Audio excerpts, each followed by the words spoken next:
Hey there, 405th. Just wanted to make a really quick video on cutting techniques.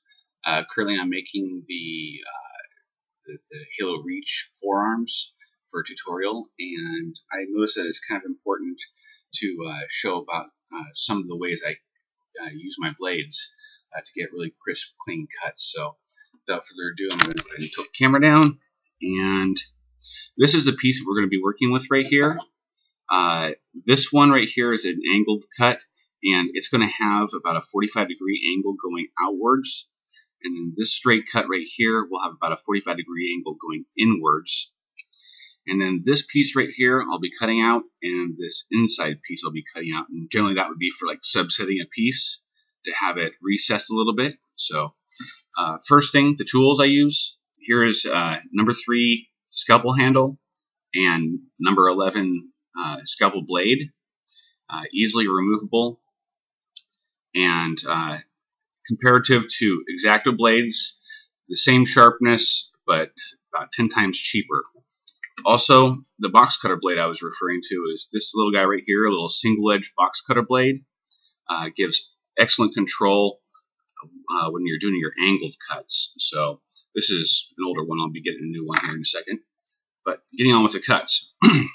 Another thing I use is these little scrap pieces, and this will come into play in just a second here. So, I use the scalpel blade and handle because it has a flat surface here, so you get better control on it to prevent rolling.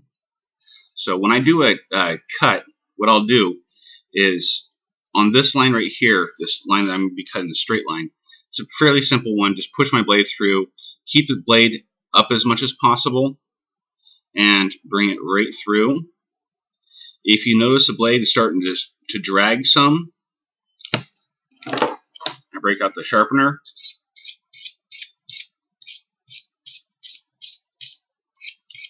Give it a quick sharpen, and it's almost brand new again. It's crazy.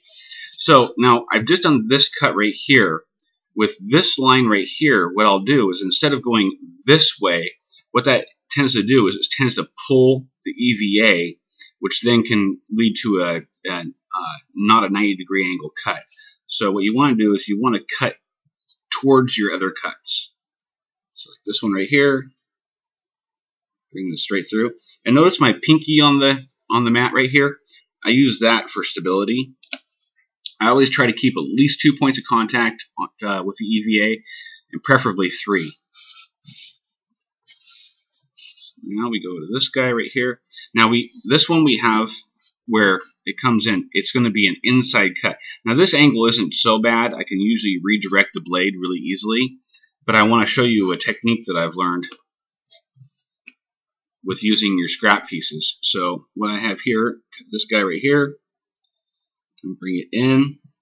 Now as I'm approaching this angle, what I'll do is I'll just lift up my EVA, and I'll put the 2 pieces underneath of it to leave myself some space underneath. So that way, when I do this, I come up, I bring my blade over 90 degrees perpendicular, so I can bring it in, draw it in, straight up and down. That way, I know that the cut angle is perfectly perpendicular to the EVA foam. Now I've kind of painted myself in the corner here because I've got 2 sides to work with. What I'm going to do is I'm going to pull the one that has less of an angle, if at all possible. So I'd start with this one right here, dropping it straight down, and I can go ahead and remove these pieces, and cut. And I'm just going to go right past my other cut. And see how it starts to pull the EVA right there? That's why you don't want to start that way, if at all possible. Once again, here we are.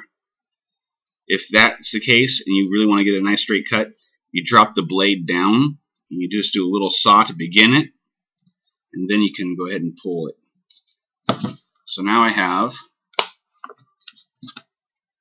nice clean cuts all the way through and through. And they are, for the most part, very, very perpendicular. This one pulled a little bit. That would be cleaned up with the Dremel later on, if I actually needed this piece. So now I've got this little inside piece I would like to cut out, and this is where I bring in these little pieces again, because it can give me the ability to get nice straight cuts.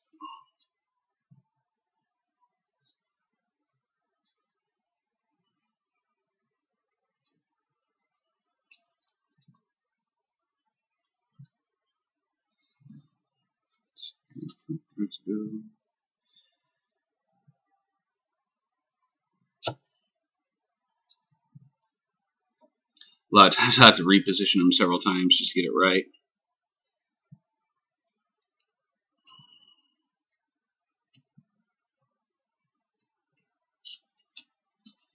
Obviously, we're working with the blade. You want to be careful. Don't cut yourself. I forget to do that. Find some wood to knock on.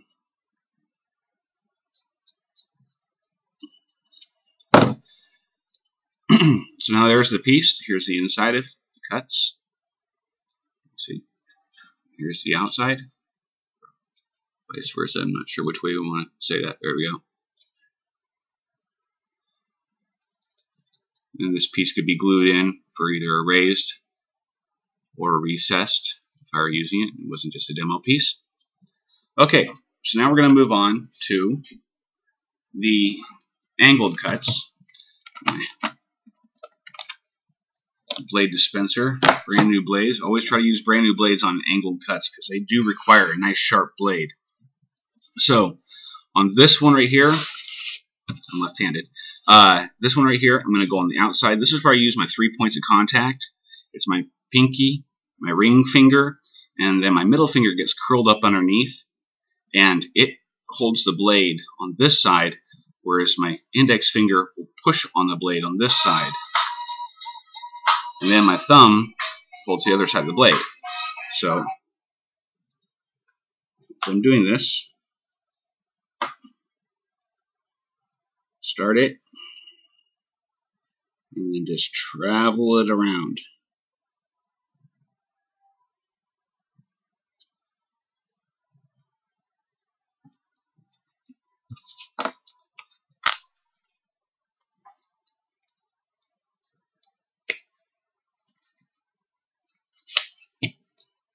You see that nice clean outside edge right there.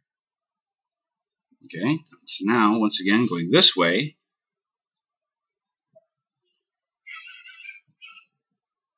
flip the blade around. See, it's already starting to dull down just from that one cut.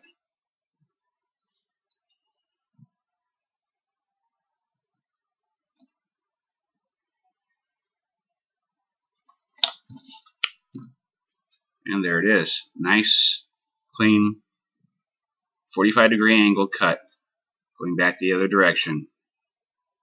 So I hope this tutorial has helped you all, and if you have any other questions or want another tutorial made, just shoot me a message on the 405th, and I'll be more than happy to see what I can do to help. Thanks a lot for checking it out.